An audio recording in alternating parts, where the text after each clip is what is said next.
యెషయా గ్రంథం 57:19.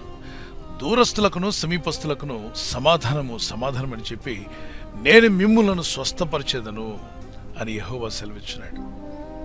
దూరంగా ఉన్న మీ వారిని, సమీపంగా ఉన్న వారిని కూడా స్వస్థపరుస్తాను అని ప్రభు సెలవిస్తున్నాడు. దేవుడు మాట తప్పనివాడు.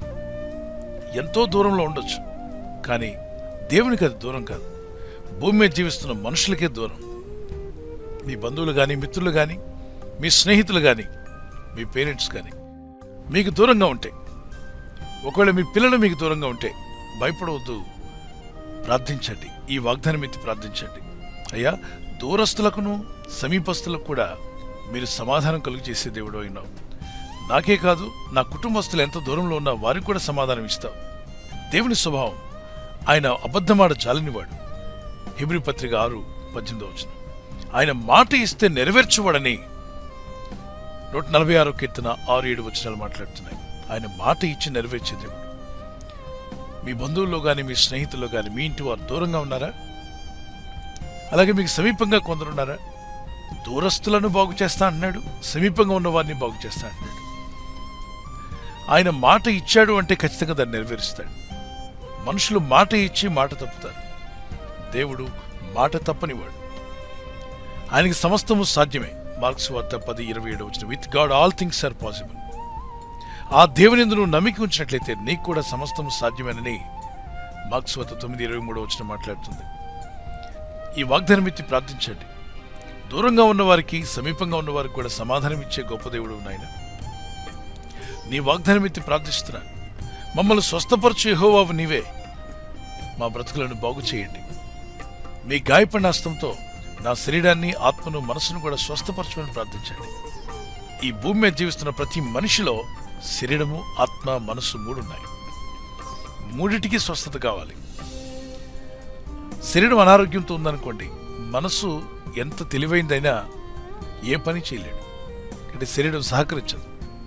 ఎంతో చదువుకున్న వ్యక్తి అయి ఉండొచ్చు, అద్భుతమైన తెలివితేటలు, మేధస్సు కలిగిన వ్యక్తి కూడా తన శరీరం సహకరించినప్పుడు, కాళ్ళు చేతులు కదలలేని పరిస్థితులు ఉన్నప్పుడు, ఎంతో మేధాశక్తి కలిగిన వ్యక్తి కూడా ఏ పని చేయలేడు. తను చేయాలనుకున్న వాటిని సాధించలేక ఇబ్బంది పడుతూ ఉంటారు. అందుకే శరీరానికి స్వస్థత కావాలి. కొందరు శరీరం ఆరోగ్యంగా ఉంటుంది, కానీ మానసికంగా కృంగిపోయి ఉంటారు. ఆ స్థితిలో మీరున్నారా? మీరు ఆరోగ్యంగా ఉన్నప్పటికీ మీ మనసుకు స్వస్థత లేదేమో. మీ మనసుకు స్వస్థత కావాలి. మనమంతా ఇమోషనల్ బీయింగ్స్. మరి God can heal you physically, spiritually, emotionally also. దేవుడు మీ భావోద్రేకాలను కూడా బాగు చేయగలడు. దేవుడి మీద నమ్మిక ఉంచి ప్రార్థించండి. మీ శరీరానికి స్వస్థత అవసరం. అలాగే మీ ఆత్మకు స్వస్థత కావాలి. మనసు కూడా స్వస్థత కావాలి. శరీరానికి రోగముల నుండి స్వస్థత కావాలి. మనసుకు నిరుత్సాహం నుండి. నిరుత్సాహం అనే ఒక ఆయుధాన్ని అపవాది వాడతాడంట. నిరాశ. మీకు అన్నీ ఉండి కూడా, ఇప్పుడు ప్రస్తుతం జీవించడానికి కావలసినవన్నీ ఉన్నప్పటికీ మీ మనసులో ఏదో లేమి, ఏదో కొరత, ఏదో కొదువ మీ మనసులో ఉండి మిమ్మల్ని బాధిస్తూ ఉంటే, ఆ డిప్రెషన్, ఆ నిరుత్సాహం నుండి మీకు విడుదల కావాల్సి ఉంది. ప్రార్థించండి. తప్పక దేవుడు విడుదలిస్తాడు. ఏ స్థితిలో ఉన్నప్పటికీ, ఒకవేళ నీ ఇంటి వారు దూర ప్రాంతంలో ఉన్న వారిని కూడా దేవుడు తాకగల శక్తిమంతుడు. ఆయన సర్వము వ్యాపించి ఉన్న దేవుడు, సర్వం ఎరిగినవాడు, సర్వశక్తిమంతుడు. Is omnipotent, omniscient, omnipresent. He can present anywhere. ప్రార్థనలు ఏకీవించండి.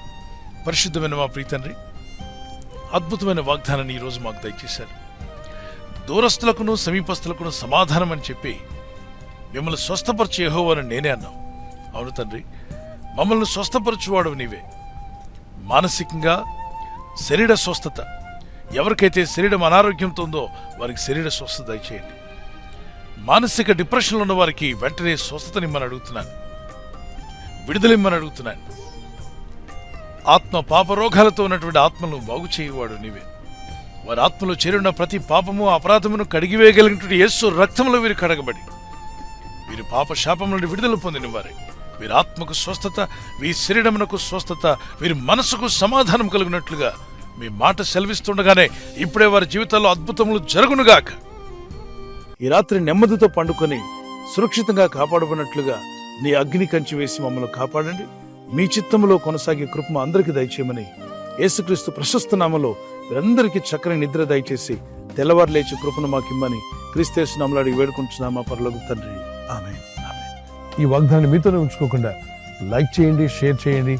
అనేకులు ఈ యొక్క ఛానల్ సబ్స్క్రైబ్ చేసుకోమని తెలియపరచండి. సబ్స్క్రైబ్ చేయని వారు కూడా సబ్స్క్రైబ్ చేయండి. Good night. God bless you.